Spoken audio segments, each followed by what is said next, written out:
Hello दोस्तों, जैसा कि इससे पिछले क्लास में हम पॉलिटी का क्वेश्चन सब डिस्कस किए थे। पॉलिटिकल बैकग्राउंड के बारे में हम बताए थे कुछ चीज़ों को कि हम लोग का कैसे पॉलिटिकल इतिहास क्या रहा है, किस तरह से हम लोग के पॉलिटी का मतलब स्टार्टिंग हुआ है हम लोग के भारत में। ठीक है, और इससे पिछले दिनों हम लोगों ने IAS PCS और जितने भी एग्जाम्स आए हुए हैं उसके प्रीवियस ईयर को डिस्कस किया था। कुछ क्वेश्चन हुआ था, कुछ क्वेश्चन बाकी रह गया था, और आज हम उसी सीरीज को आगे बढ़ाते हुए उन सारे के सारे पॉलिटिकल बैकग्राउंड हिस्ट्री के जो भी क्वेश्चन हैं उनको कंप्लीट करने का प्रयास करेंगे। ठीक है, तो चलिए आज के क्वेश्चन का शुरुआत करते हैं। यस, चलिए, सब रेडी है ना? ओके। चलिए, तो आज का पहला क्वेश्चन है कि 1935 का गवर्नमेंट ऑफ इंडिया एक्ट क्यों महत्वपूर्ण है। यानी कि 1935 में मतलब गवर्नमेंट ऑफ इंडिया एक्ट आया था। ठीक है, तो वो क्यों आखिर महत्वपूर्ण था। ठीक है, तो ऑप्शन है पहला कि यह भारतीय संविधान का प्रमुख स्रोत है। कह सकते हैं। ठीक है, इसके बाद है इसके द्वारा भारत को स्वतंत्रता मिली। नहीं, ठीक है, इसमें भारत विभाजन उल्लेखित है। ये तो नहीं, ये भी नहीं। भारत का विभाजन तो माउंटबेटन योजना के तहत हुआ। ठीक है, और इसके द्वारा रियासतें समाप्त हुई थी। ये भी रियासत भी नहीं खत्म हुआ था। तो इसका सही ऑप्शन ए हो जाएगा। ठीक है, कि यह भारतीय संविधान का प्रमुख सोर्स है। ये आपको भी पता होगा कि जो 1935 का गवर्नमेंट ऑफ इंडिया एक्ट था, ठीक है, इससे 80% हम लोग का जो अभी वर्तमान संविधान है इसमें से 80% चीजों को लिया गया है और बहुत ही महत्वपूर्ण चीजों को लिया गया है।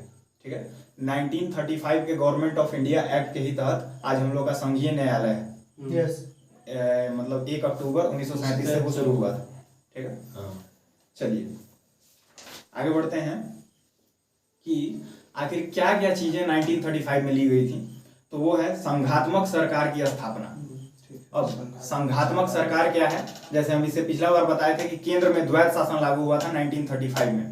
ठीक है, तो द्वैध शासन के बारे में हम आपको ये बात बताए थे कि द्वैध शासन क्या होता है कि केंद्र में कुछ विषय रिजर्व और कुछ हस्तांतरित विषय प्रांतों के पास रह जाते थे।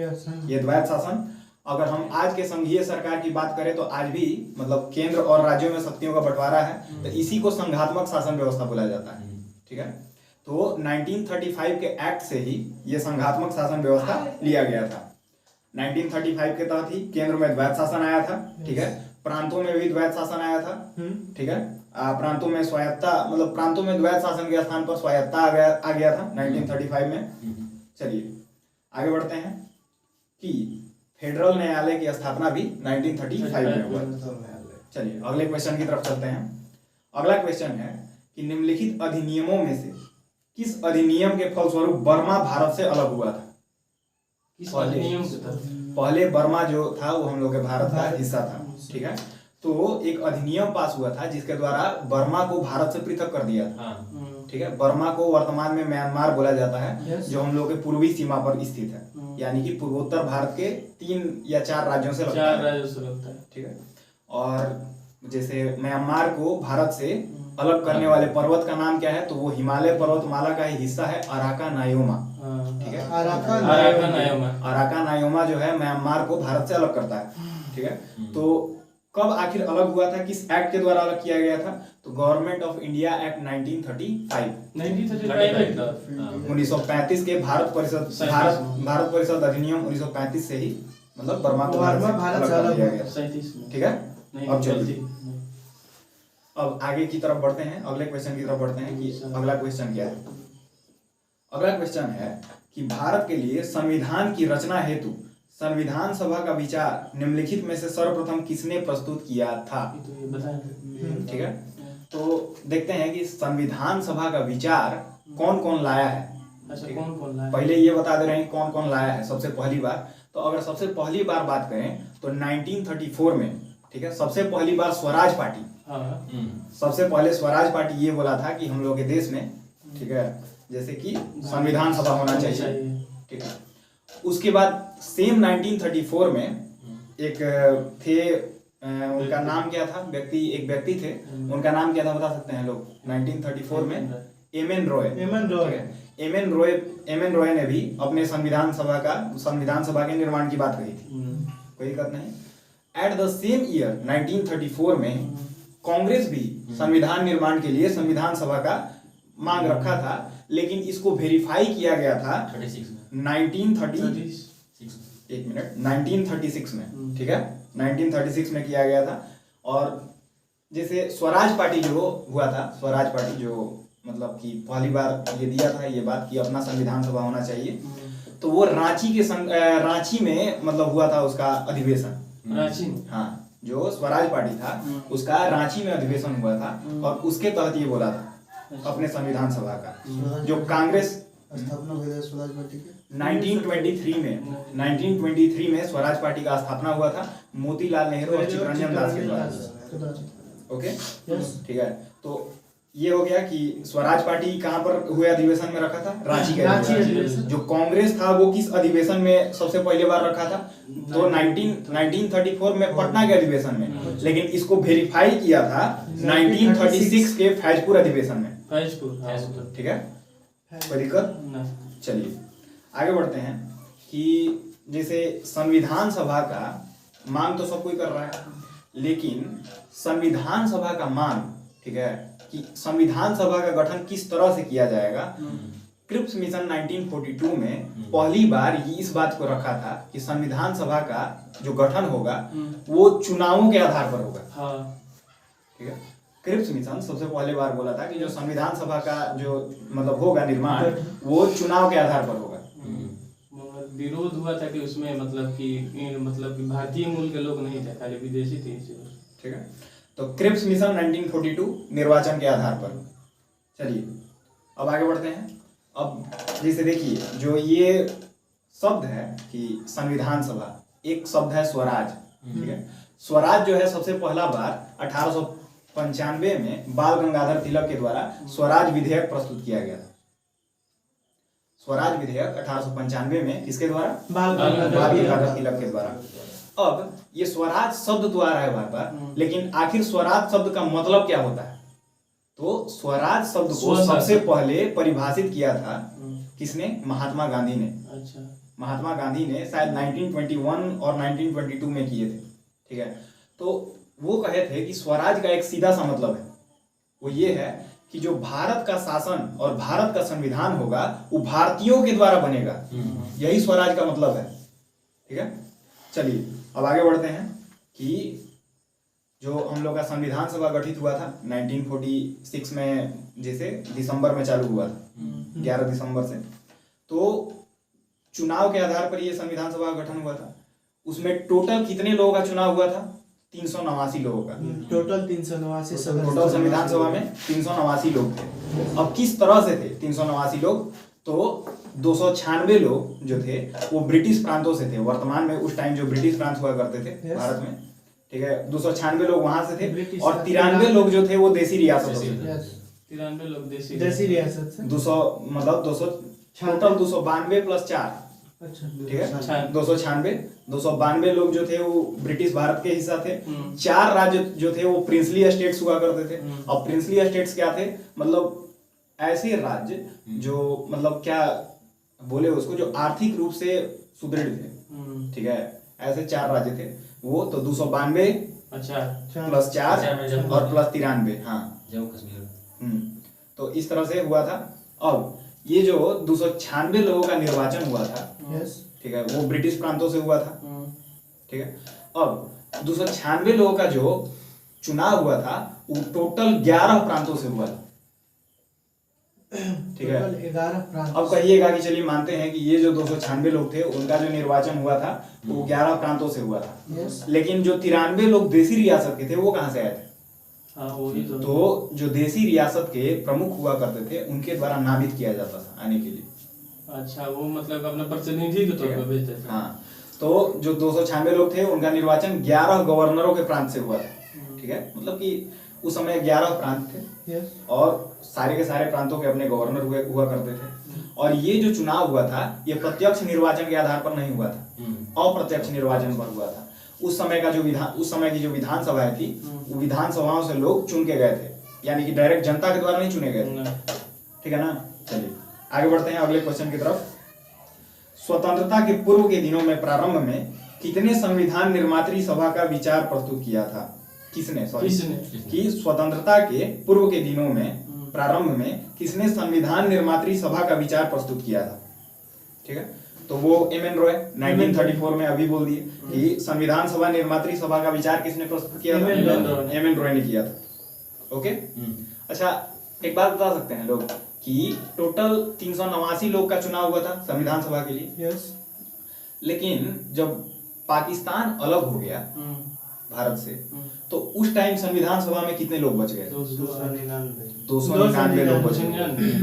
299, हाँ, टोटल 299 लोग बचे थे, जिसमें 229 लोग ब्रिटिश प्रांत से थे और 70 लोग देसी रियासतों से थे।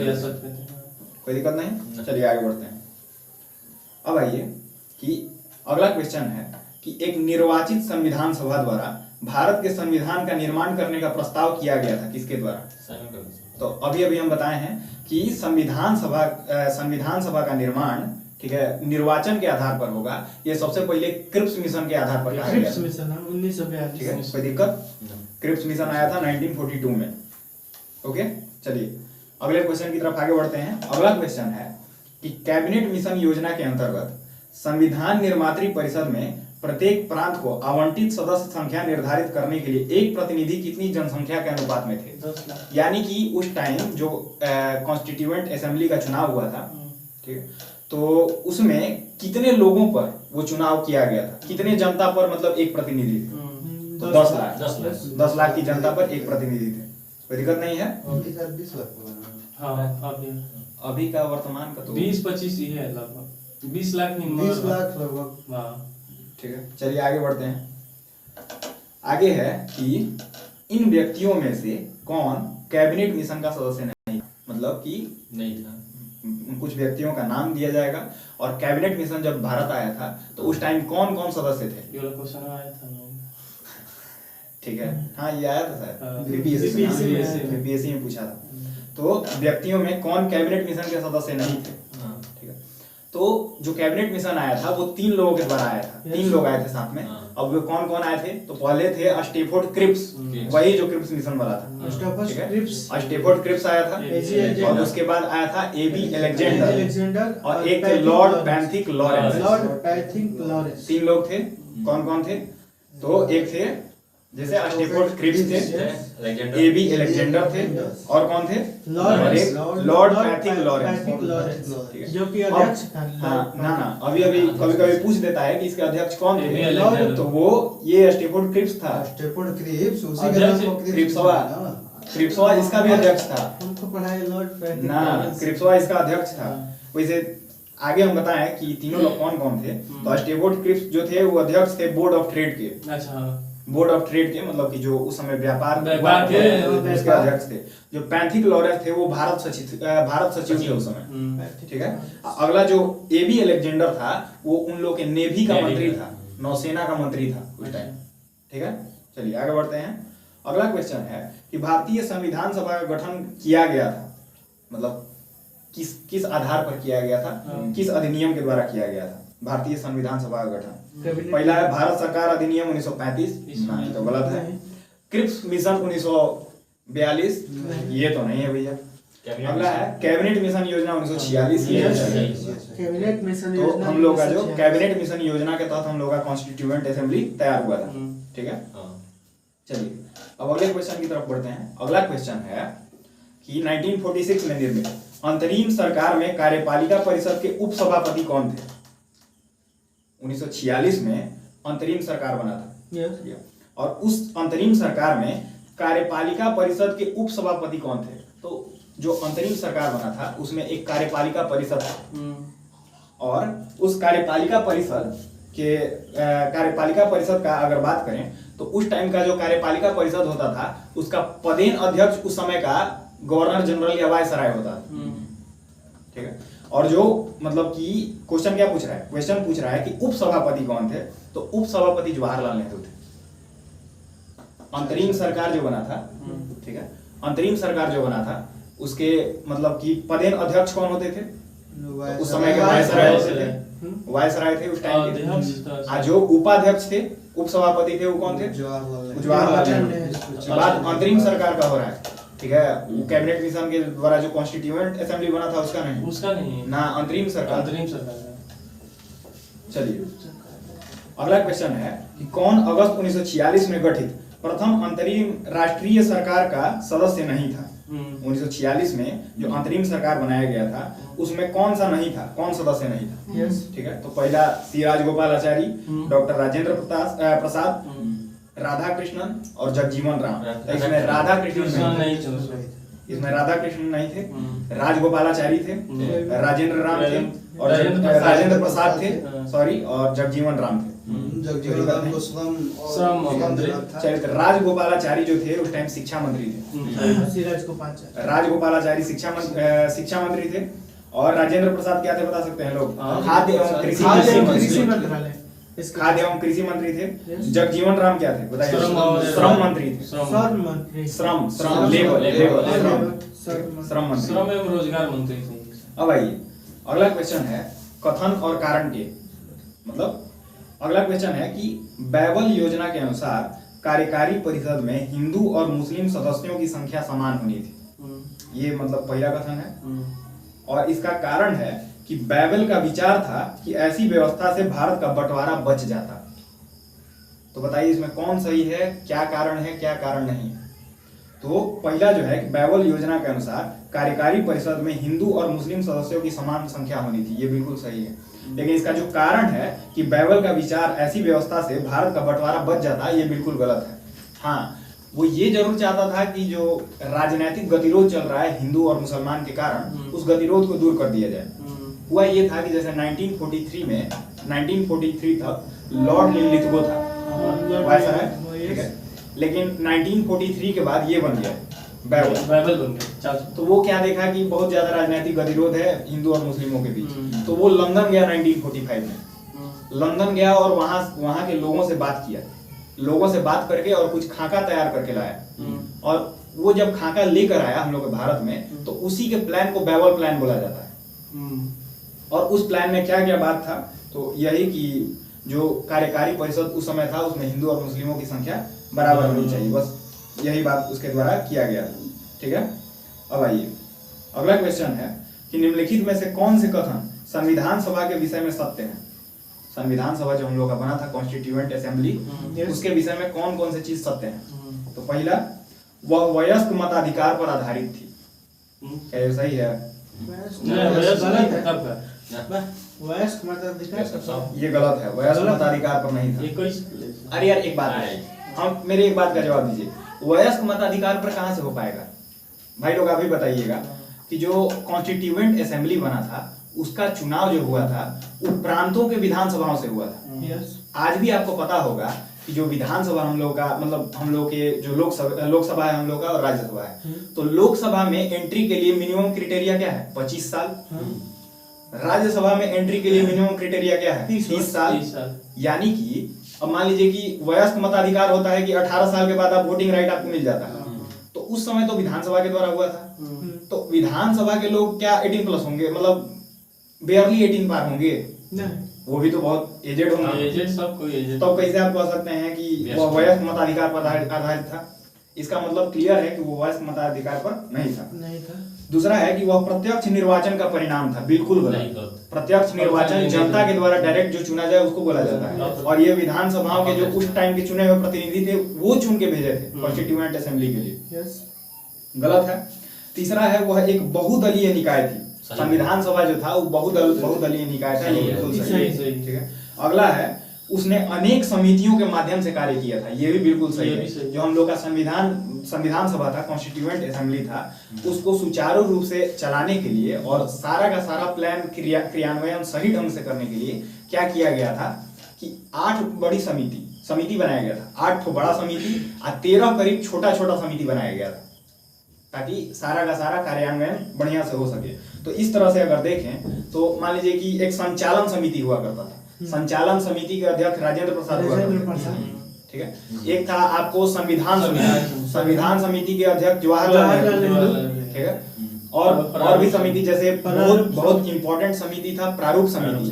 प्रारूप समिति में टोटल 7 लोग थे और उसके अध्यक्ष भीमराव अम्बेडकर साहब। अम्बेडकर, एक ठीक है। झंडा समिति था, प्राक्कलन समिति। झंडा समिति था, नहीं प्राक्कलन समिति आज है, अब नहीं। आज बड़े नहीं उस टाइम प्राक्कलन समिति नहीं था। झंडा ठीक है, तो झंडा समिति था, संचालन समिति था, संविधान समिति था, प्रारूप समिति था, ठीक है, अल्पसंख्यक से संबंधित समिति भी था, वो वल्लभ भाई पटेल थे, वल्लभ भाई उसके पटेल। झंडा समिति भी था, जेबी कृपलानी थे, ठीक है, बहुत लोग थे, मतलब 8 बड़ी समितियां थी और 13 छोटी समितियां थी और उस हर एक के अलग अलग अध्यक्ष हुआ करते थे।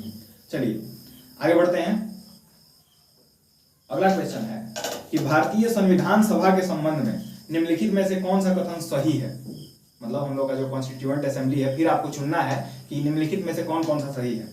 पहला है, यह वयस्क मताधिकार पर आधारित नहीं थी। ये तो सही है भाई, सही है। वयस्क मताधिकार पर नहीं था। अब क्यों नहीं था ये तो आपको समझा दिए हैं, ठीक है। यह प्रत्यक्ष निर्वाचन का परिणाम था, बिल्कुल गलत। प्रत्यक्ष निर्वाचन नहीं हुआ था। अगला है, यह बहुदलीय संरचना नहीं थी, भाई बहुदलीय संरचना थी, ठीक है। अगला है कि यह कई समितियों के माध्यम से कार्यरत थी, ये बिल्कुल सही है। अभी बता दिए कि 8 बड़ी समितियां, 13 छोटी समितियां, छोटी समिति। हर एक समिति का अपना अलग अलग कार्य। यस। चलिए अगला क्वेश्चन है कि निम्नलिखित में से संविधान सभा के बारे में गलत कथन कौन सा है। आप लोगों को इसमें गलत, अब की बार गलत कथन चुनना है, ठीक है। पहला है कि इसने बड़ी संख्या में समितियों की मदद से काम किया, उसमें से प्रारूप समिति सबसे महत्वपूर्ण थी, सही है। ठीक है, ये तो सही लग रहा है। यस। काहे कि इसमें गलत चुनना है, ठीक है। तो जो कॉन्स्टिट्यूएंट असेंबली बना था तो उसमें क्या हुआ था कि बहुत सारी समितियां थी। यस। अगला है कि अल्पसंख्यक समुदाय जैसे ईसाई, एंग्लो इंडियन और पारसियों को सभी में पर्याप्त प्रतिनिधित्व दिया गया था, ये बिल्कुल सही है। उस समय का जो कॉन्स्टिट्यूएंट असेंबली था, इस बात का भी ध्यान रखा गया था कि उसमें भी एंग्लो इंडियन हो, उसमें भी ईसाई हो, ठीक है, उसमें भी पारसी हो। वर्तमान में जैसे अगर हम लोकसभा की बात करें तो लोकसभा में टोटल कितना सीट है मैक्सिमम, अब 550 है, पहले कितना था 552 था। अब 552 में जो 2 लोग थे वो कौन लोग थे, एंग्लो इंडियन। तो उन एंग्लो इंडियन जो होते थे राष्ट्रपति उनको मनोनीत किया करते थे, ठीक है। अगर चुनाव से चुन के नहीं आए तो राष्ट्रपति मनोनीत करते थे, कोई बात नहीं। तो अब क्या हुआ कि 2020 में मतलब पारित किया गया और 104वें संवैधानिक संशोधन के द्वारा इन 2 लोगों को हटा दिया गया, एंग्लो इंडियन समाप्त। एंग्लो इंडियन को समाप्त कर दिया गया। तो अब टोटल 350 है, यस। ठीक है, कोई दिक्कत नहीं। सॉरी 550 है, ठीक है। टोटल 545 पर चुनाव होता है, यस। कोई दिक्कत नहीं। अब आगे बढ़ते हैं। राज्यसभा में सीटों की संख्या, राज्यसभा में टोटल 250 सीट है जिसमें 245 पर चुनाव होते हैं, ठीक है, कोई दिक्कत। अब ये 5 सीट कहाँ चले जाते हैं, तो 5 जो सीट होते हैं, जिसे उसमें भी 5 सीट कम, इसमें भी 5 सीट कम पर चुनाव, वो पांचों हम लोग का जो पीओके का हिस्सा है, ठीक है, अक्साई चीन और हाँ, उसके लिए रिजर्व रखा गया है। वो किसी ना किसी दिन अपना होना ही है, क्या वो तो होगा ही। हम लोग क्यों तैयार हो रहे हैं, ठीक है। चलिए अगले क्वेश्चन की तरफ बढ़ते हैं। अगला क्वेश्चन है कि भारत के संविधान का प्रारूप तैयार करने वाली संविधान सभा के सदस्यों को कौन नामित करता था। भारत के संविधान का प्रारूप तैयार करने वाली संविधान सभा के सदस्यों को किसने नामित किया था।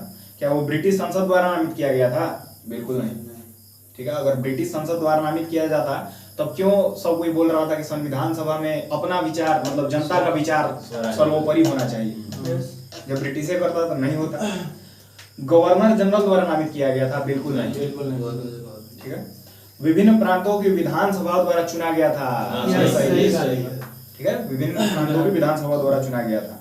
भारतीय राष्ट्रीय कांग्रेस और मुस्लिम लीग द्वारा चुना गया था, ये बिल्कुल गलत, ठीक है। तो केवल एक ऑप्शन सही है इसमें कि विभिन्न प्रांतों की विधानसभा द्वारा चुना गया, कोई दिक्कत नहीं है। चलिए अगले क्वेश्चन की तरफ बढ़ते हैं कि भारतीय इतिहास के संदर्भ में प्रांतों से संविधान सभा के सदस्य कैसे निर्वाचित होते थे। वही क्वेश्चन फिर से है कि प्रांतों से संविधान सभा के जो सदस्य थे वो किस तरह से निर्वाचित होते थे। तो प्रांतीय विधानसभा द्वारा ही निर्वाचित होते थे। मतलब मान लीजिए संविधान सभा के जो सदस्य थे वो कहाँ से निर्वाचित हो गया है, प्रांतों की विधानसभा, ये क्वेश्चन पूछ रहा है। अगले क्वेश्चन की तरफ बढ़ते हैं।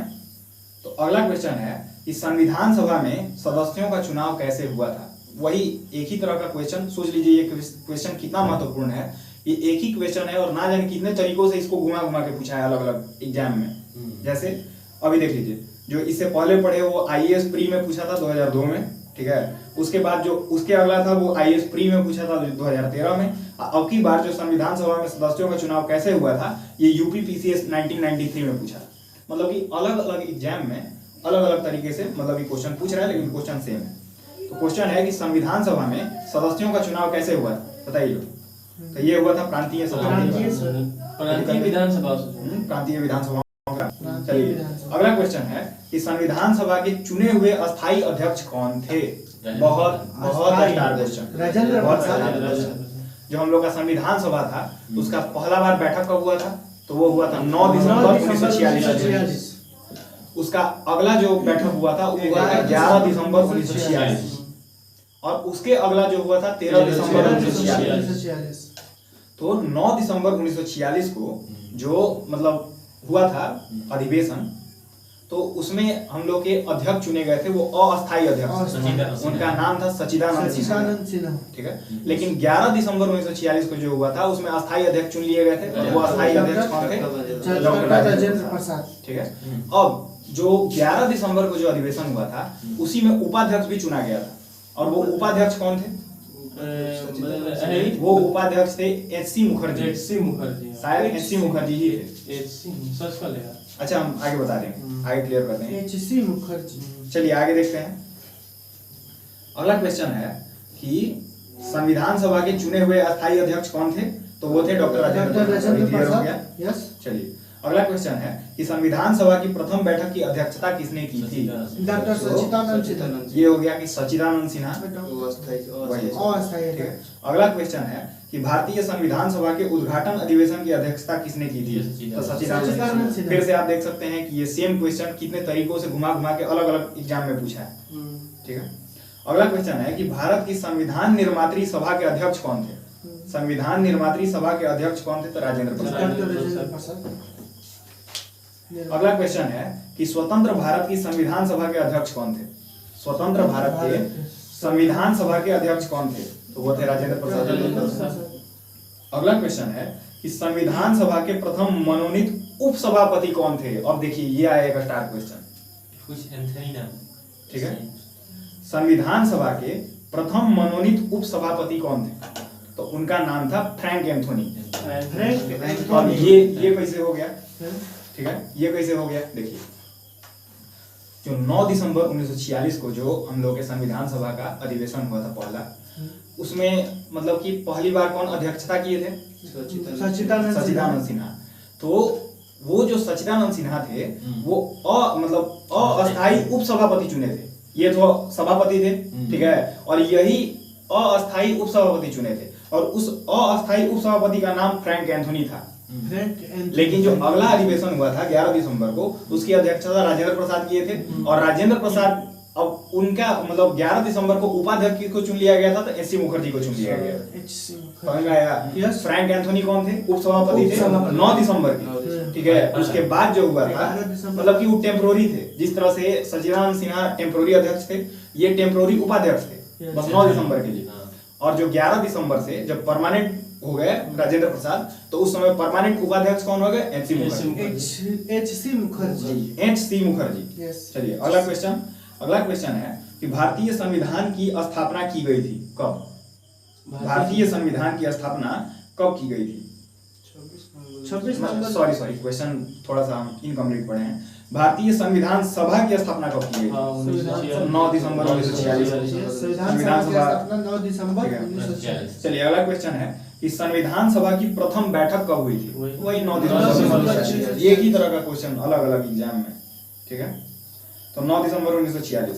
अगला क्वेश्चन है कि संविधान सभा का गठन कब हुआ था, संविधान सभा का गठन फिर से वही 9 दिसंबर 1946।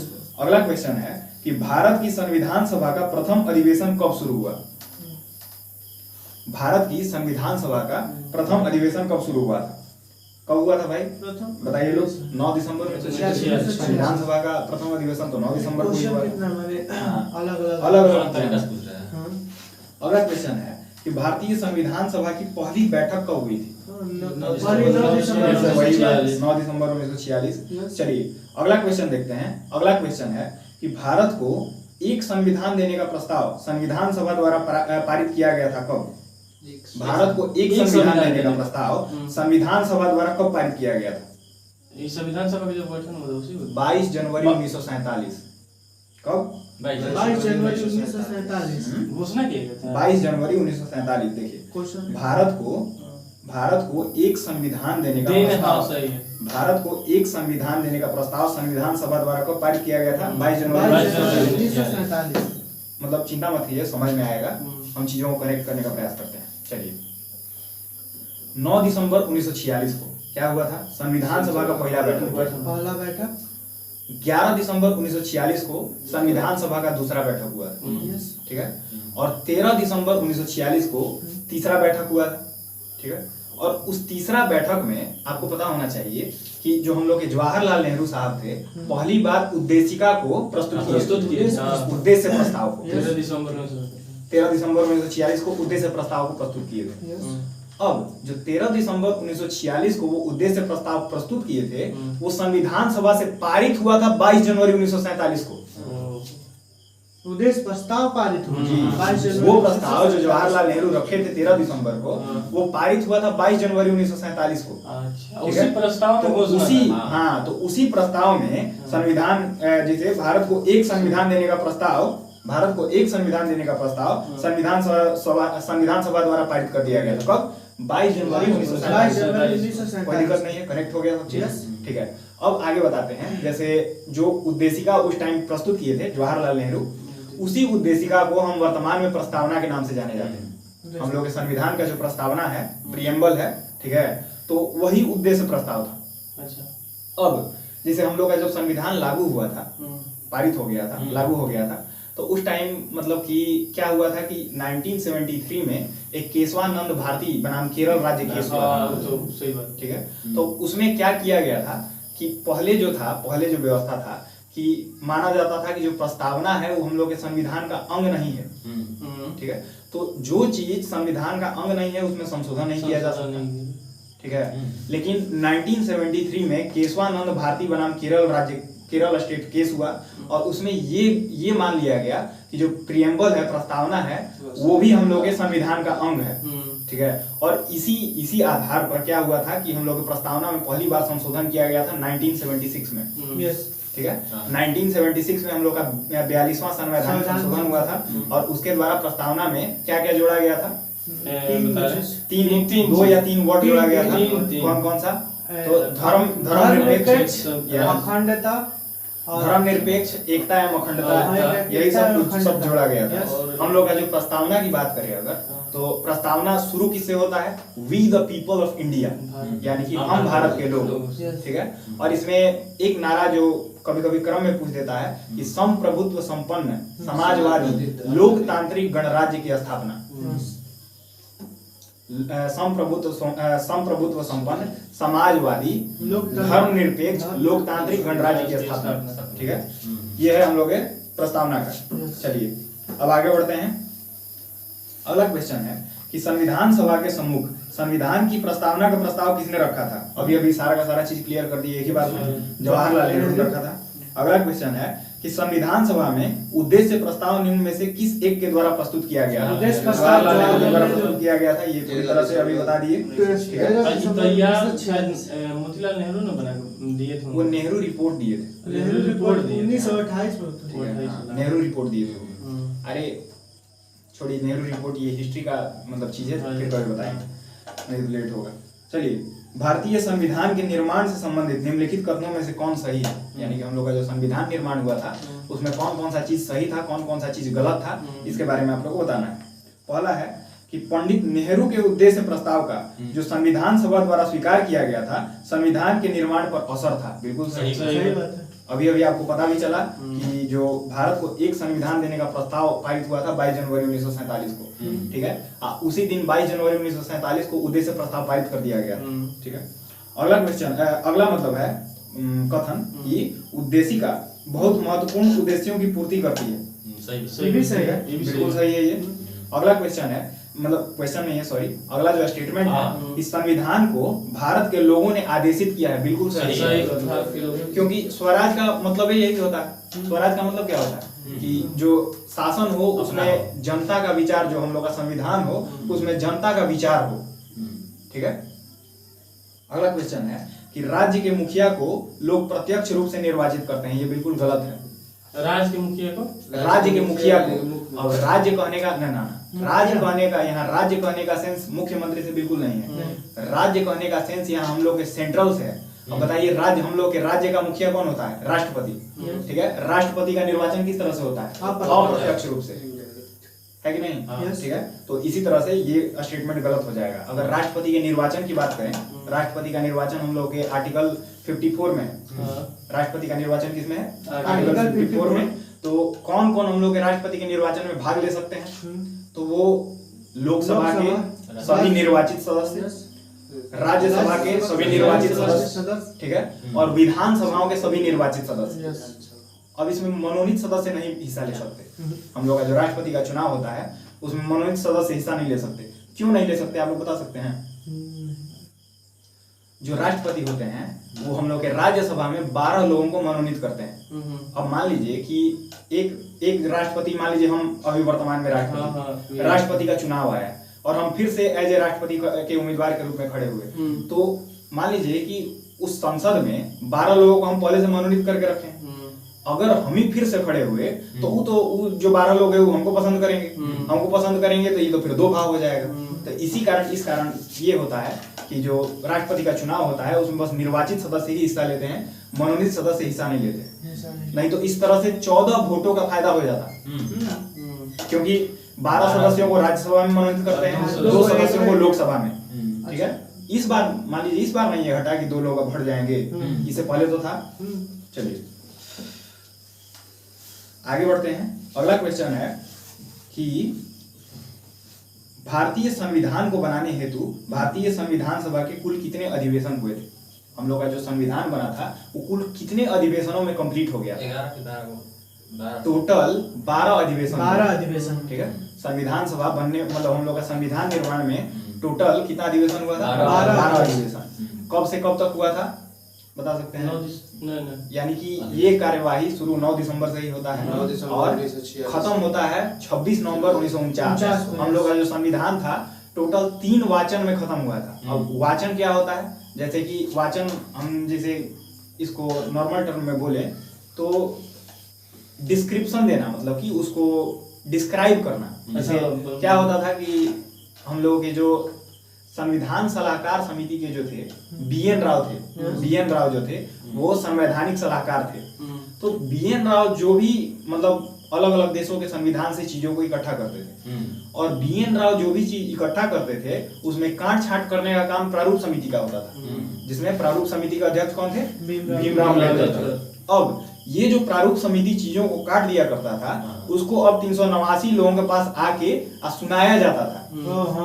ठीक है। यानी कि एक्सप्लेन किया जाता था, इसी को वाचन बोलते हैं। और टोटल 3 वाचन में ये काम खत्म हुआ था। ठीक है। 3 वाचन में अंतिम वाचन जो खत्म हुआ था वो 26 नवंबर 1949 को हुआ। कोई दिक्कत नहीं।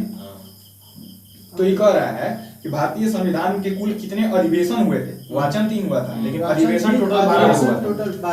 अब 26 नवंबर 1949 तक टोटल 11 अधिवेशन ही हुए थे। संविधान सभा का जो अंतिम अधिवेशन हुआ था वो हुआ था 24 जनवरी 1950 को। और उस 24 जनवरी 1950 में आपको राष्ट्रीय गीत और राष्ट्रीय गान को एक्सेप्ट किया गया था। हम लोग का जो वर्तमान में राष्ट्रीय गीत और राष्ट्रीय गान है उसको कब लिया गया था? 24 जनवरी 1950 को। और उसी दिन जो हुआ था मतलब कि अंतिम अधिवेशन हुआ था। टोटल आई मीन 282 या 283 लोगों का हस्ताक्षर था अंतिम रूप से हम लोग के संविधान पर। चलिए आगे बढ़ते हैं। अगला क्वेश्चन है कि भारत की संविधान सभा की अंतिम बैठक की सही तिथि को बताइए। 24 जनवरी 1950। तो भारत की संविधान सभा की अंतिम बैठक की सही तिथि अभी बताए हैं 24 जनवरी 1950। अगला क्वेश्चन है कि भारत के संविधान के निर्माण में संविधान सभा को कितना समय लगा था? 2 वर्ष 11 महीना 18 दिन। वैसे आप अगर वेबसाइट पर चेक कीजिएगा लोकसभा और राज्यसभा के तो 2 वर्ष 11 महीना 17 दिन बताता है। यानी जो 26 नवंबर 1949 का दिन है उसको काट देता है। लेकिन अगर एग्जाम में कभी भी प्रश्न आए तो टोटल दिन कितना लगा था? 2 वर्ष 11 महीना 18 दिन। ठीक है। कोई दिक्कत नहीं है। अब बताइए, हम क्वेश्चन पूछेंगे और आपको उसका आंसर करना है। ठीक है। पहला है कि संविधान सभा के पहले उपाध्यक्ष कौन थे? तो HC मुखर्जी, HG मुखर्जी। हाँ HC मुखर्जी। संविधान सभा के पहले उपाध्यक्ष कौन थे? HC मुखर्जी। और वो जो थे फ्रैंक एंथोनी, वो पहले उपसभापति थे। पहले उपसभापति, ठीक है। तो पहले उपाध्यक्ष कौन थे? HC मुखर्जी। बताइए अगला क्वेश्चन हम पूछते हैं कि प्रारूप समिति के मूलतः एकमात्र कांग्रेसी सदस्य कौन थे? प्रारूप समिति में टोटल 7 लोग थे, ठीक है। उस 7 लोगों में बस एक ही इंसान ऐसा था, एक ही आदमी ऐसा था जो कांग्रेस का सदस्य था। वो कौन था? तो वो था आपको KM मुंशी। ठीक है, KM मुंशी थे। अगला क्वेश्चन पूछते हैं कि राजस्थान की रियासतों का प्रतिनिधित्व करने वाले संविधान सभा के सदस्य कौन थे? यानी कि जो राजस्थान रियासत से था, किसको भेजा गया था? तो वो कौन थे बताइए लोग? वो थे VT कृष्णमाचारी।